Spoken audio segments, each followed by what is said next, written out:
talk if they want to.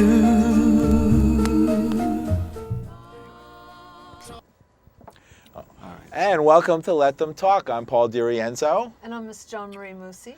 And we're in a slightly different studio, but our guest is Peter Lance. Same guest. We haven't had you on, though, for about a year now, right? No, but I have to tell you, and I'm not blowing smoke when, people say CNN, MSNBC, the preferred venues in Manhattan. When I come on your program, I get an amazing response. The people that watch Manhattan Cable, and your program in particular, how late is it on? Is it like an Insomniac's Delight or what? No, it's on early. Oh, okay. Prime time. All right, well, prime time. whatever your audience, they're loyal and it's great. So I'm always honored to be here. Well, welcome back. Welcome back, Peter. And of course, you're the author of several books. The book we're going to be talking about in part today is Triple Cross, and we're going to be telling folks about this book and what it has to say about the World Trade Center, what really happened, because let's face it, I mean, every day I'm bombarded with conspiracy theories about the World Trade Center from one end, and on the other end, ships made of 7.5 tons of steel from the World Trade Center going up. So, I mean, both sides of that story, to me, seem to be missing something, because they don't give you any motivation. Yeah. I mean, what's the motivation? One says the motivation, the official story is motivation is hatred of America and everything America stands for. The other motivation is America hates everybody and everything else everybody stands for. So, I hate that they're all hate theories. They're all hate theories. I know, really. Well, I want to tell you, so I'm going to make an announcement on your program that there's an individual named Emad Salem that you and I have talked about. In fact, you were one of the groundbreaking people through WBAI putting a recording of this individual on the radio, which suggested... I hope I don't get bad luck, because we know what happened when Bernard Kerik released some information that he wasn't supposed to in a court trial, but that was a long time ago, yes. Our almost Homeland Security chief, imagine, huh?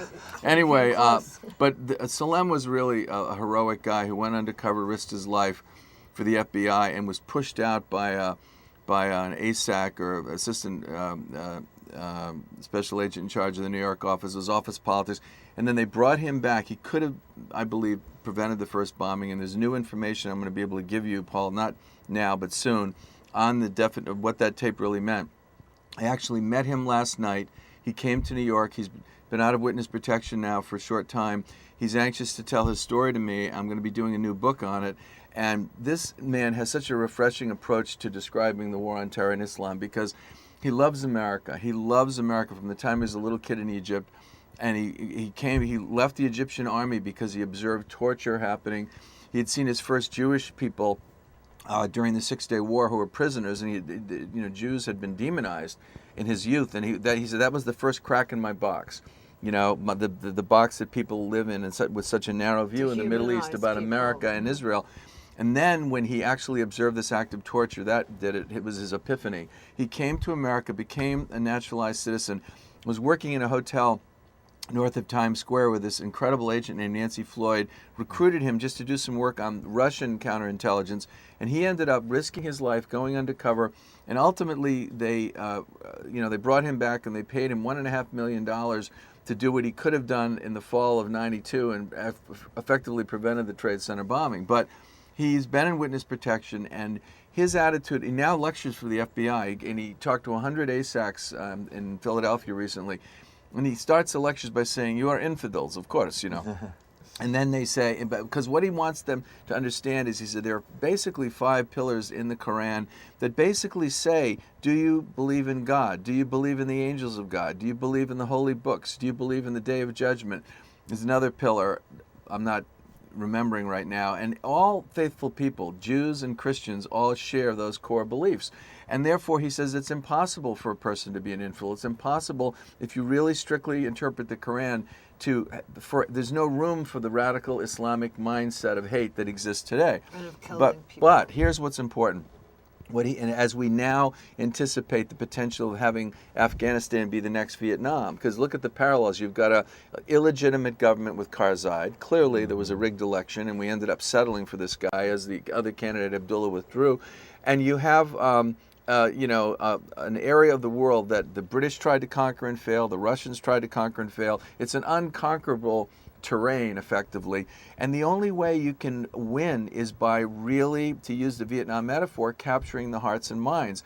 As Emad points out, you cannot do this at the end of a barrel of a gun. And American foreign policy, sadly, is being directed still by the Pentagon. Even in this Obama administration, he, in my opinion, is being intimidated by the military to thinking that is the only solution.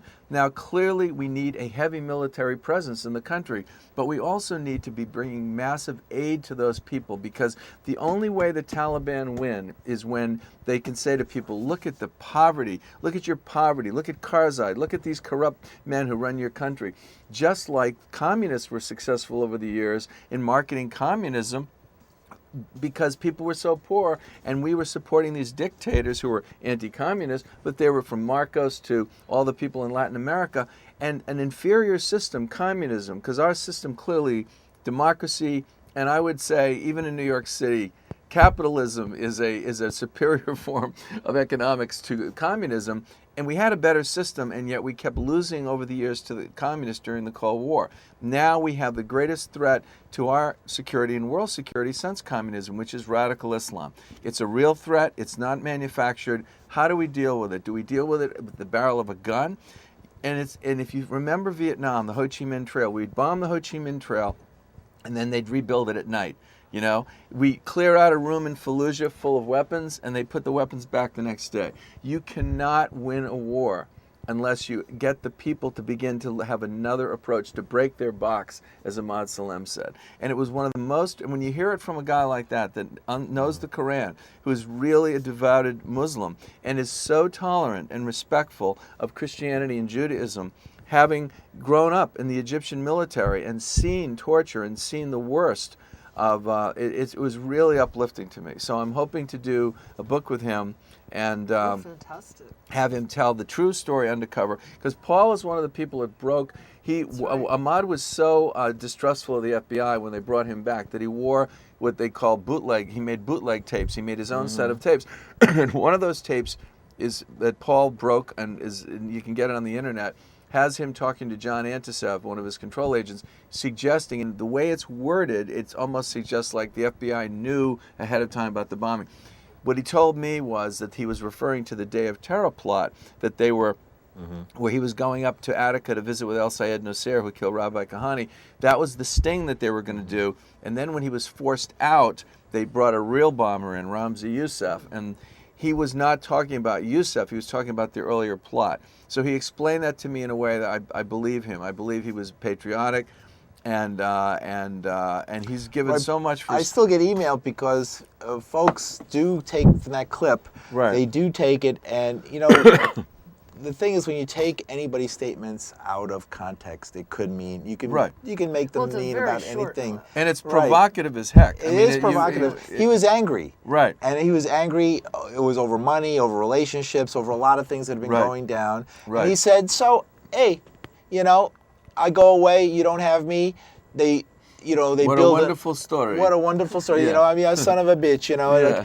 And, you know, the thing is that I don't know if it really, he was referring, as you said, and I believe the story that he was working specifically, because nobody who is working with anybody to blow up a building is going to discuss it on the telephone. Everything was submitted with a receipt, and now it's questionable. It's not questionable, it's like a little out of ordinary. Okay. You know. All right. I don't think it was. If that's what you think, guys, fine. But I don't think that, because we was start already building the bomb, which is went off in the World Trade Center. It was built by supervision from the Bureau and the DA, and we was all informed about it, and we know that the bomb start to be built.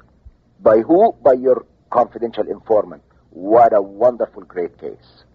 Wow. And then he put his head in the sand and said, oh, no, that's not true. He is son of a bitch. Okay, it's built with a different way in another place, and that's it.